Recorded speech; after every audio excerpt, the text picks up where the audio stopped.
ঠাকুর মা স্বামীজির শ্রীচরণে ভক্তিপূর্ণ প্রণাম জানিয়ে আজকের নিবেদন যোগীন মা স্বামী গম্ভীরানন্দ। যোগীন মার দৈনন্দিন জীবন বড়ই সুনিয়ন্ত্রিত ছিল। তিনি স্নান আহ্নিকান্তে নিত্য মায়ের বাটিতে আসিয়া ঠাকুরের দুই বেলার ভোগের জন্য তরকারি কুটিতেন এবং অন্যান্য কার্য সমাপনান্তে অদূরবর্তী স্বগৃহে গমনপূর্বক রন্ধন করিয়া উহা গৃহদেবতার সম্মুখে শ্রীরামকৃষ্ণের উদ্দেশ্যে নিবেদন করিতেন। পরে স্বীয় জননী ও অন্যান্য সকলকে খাওয়াইয়া ও স্বয়ং আহার করিয়া কিঞ্চিৎ বিশ্রাম ও পুরাণাদি শ্রবণান্তর পুনর্বার শ্রী শ্রী মায়ের নিকট উপস্থিত হইতেন এবং সাধ্যমতো তাহার সেবাদি করিতেন। অবশেষে মায়ের বাটিতে রাত্রের ভোগ সমাপ্ত হইলে তিনি স্বগৃহে ফিরিতেন। বস্তুত শ্রী মায়ের এইরূপ সেবা যোগীনমার জীবনের একটা প্রধান অঙ্গ ছিল। শ্রীমাও তাহার এবং গোলাপ মার এই সেবায় তুষ্ট হইয়া একসময় বলিয়াছিলেন, গোলাপ যোগীন না থাকলে কলকাতা থাকা হবে না। যোগীনমার একটি সদ্গুণ ছিল, দীন দুঃখীদের প্রতি অসীম হৃদয়বত্তা। মায়ের বাটিতে ভিখারি আসিয়া রিক্ত হস্তে ফিরিত না। তাই গোলাপ মা বলিয়াছিলেন, যোগীন পয়সা দিয়ে দিয়ে এমন করেছে যে এখন ভিখারি এলেই পয়সা চায়। বলে, মা এখানে আমরা একটি করে পয়সা পেয়ে থাকি।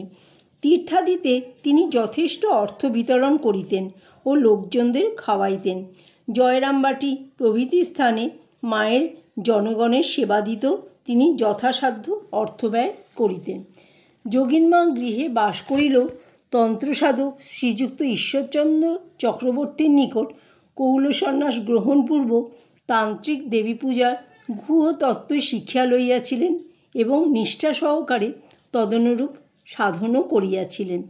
শ্রী শ্রী মা কলকাতায় থাকিলে তাহার গৃহে প্রতি বৎসর জগদ্ধাত্রী পূজায় আগমন করিতেন এবং শ্রীরামকৃষ্ণ সন্তানগণও সানন্দে যোগ দিতেন।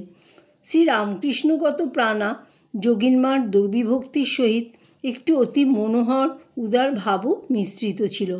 দেওয়ালে বহু দেবদেবী ও সাধুর ছবি শোভা পাইত। শীতলা, ষষ্ঠী, গোপাল প্রভৃতি অনেক দেবতাই তাহার পূজা পাইতেন। তাহার সুদীর্ঘ সাধনার পরিণতি স্বরূপে তিনি স্বামী শারদানন্দের নিকট বৈদিক সন্ন্যাস গ্রহণ করেন। ওই অনুষ্ঠানে স্বামী প্রেমানন্দও উপস্থিত ছিলেন। সন্ন্যাস গ্রহণ করিলেও তিনি অপরের নিকট উহা প্রকটিত করিতে সংকুচিত হইতেন। তাই গেরুয়া পরিধান করিতেন শুধু পূজাকালে। অন্য সময় শুভ্র বস্ত্র পরিহিতা থাকিতেন। শ্রীরামকৃষ্ণ তাহার সম্বন্ধে একদা বলিয়াছিলেন, ও কুড়ি, ফুল নয় যে একটুতেই ফুটে যাবে, ও যে সহস্রদল পদ্ম, ধীরে ধীরে ফুটবে। এই মহাবাণী যোগীনমার জীবনে অক্ষরে অক্ষরে প্রমাণিত হইয়াছিল। সাধন জগতের আনন্দের কথা ছাড়িয়া দিলে যোগীনমার শৈশব ভিন্ন সমস্ত জীবনই দুঃখময় ছিল বলিলেও অত্যুক্তি হইবে না। 1906 খ্রিস্টাব্দে তাহার কন্যা গনু বিধবা হইলেন। 3 বৎসর পরে একটি দৌহিত্রের মৃত্যুর পর যোগীনমা কাশীধামে উপস্থিত হইয়া কন্যাটিরও কাশীপ্রাপ্তি স্বচক্ষে দেখিলেন এবং অনাথ দৌহিত্রত্রয়কে লইয়া কলকাতায় ফিরিলেন। এই অসহায় বালকদের আত্মীয়স্বজন থাকিলেও তাহাদের দ্বারা উপযুক্ত তত্ত্বাবধান ও শিক্ষা দীক্ষা অসম্ভব জানিয়া যোগীনমা স্বামী শারদানন্দের সাহায্যে ইহাদের প্রতিপালনের ভার স্বহস্তে লইলেন। অথচ আশ্চর্যের বিষয় এই যে উহাদের সর্বপ্রকার দায়িত্ব গ্রহণ করিয়াও তিনি কখনও তাহাদিগকে বলপূর্বক রামকৃষ্ণভাবে প্রভাবান্বিত করা বৃথা চেষ্টা করিতেন না। তথাপি তাহার দেহত্যাগের 6 মাস পূর্বে সর্বকনিষ্ঠ দৌহিত্রটি তাহাকে জানায় যে সে সন্ন্যাস গ্রহণে ইচ্ছুক। তখন তিনি তাহাকে সন্ন্যাস জীবনের দুঃখ কষ্টের কথা সমস্ত খুলিয়া বলেন, কিন্তু ইহাতেও সে নিরস্ত না হইলে তাহাকে সর্বান্তকরণে আশীর্বাদ করেন।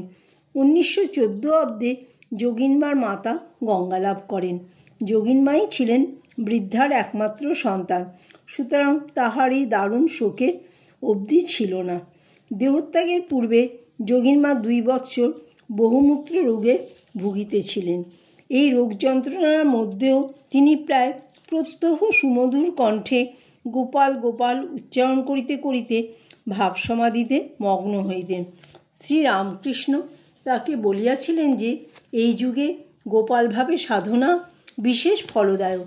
তাই শক্তিমন্ত্রে দীক্ষিতা হইলেও যোগিনমার জীবনে এই অপূর্ব পরিণতি ঘটিয়াছিল।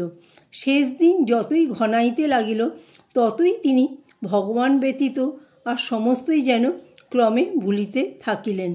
শ্রীরামকৃষ্ণ ও শ্রী শ্রী মা এবং তাহাদের অন্তরঙ্গগণের স্মৃতি কিন্তু তাহার হৃদয়ে সদা জাজ্বল্যমান রহিল।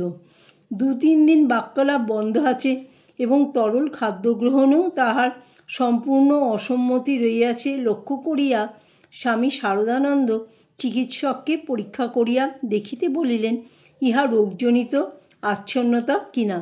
ডাক্তার বিশেষভাবে পর্যবেক্ষণ করিয়া জানাইলেন যে তিনি ঐরূপ কোনো লক্ষণ দেখিতেছেন না।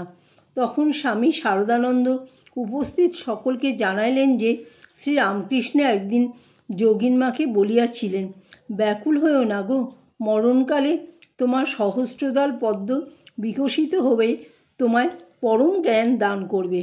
অবশেষে 1924 খ্রিস্টাব্দের 4 জুন বুধবার ঠাকুরের নৈশভোগাদির পরে যখন সকলে কর্তব্যমুক্ত হইয়া নিশ্চিন্ত, তখন শেষ মুহূর্ত আগত দেখিয়া স্বামী শারদানন্দ তাহার মস্তক পার্শ্বে বসিয়া গম্ভীর স্বরে শ্রীরামকৃষ্ণ নাম শুনাইতে লাগিলেন।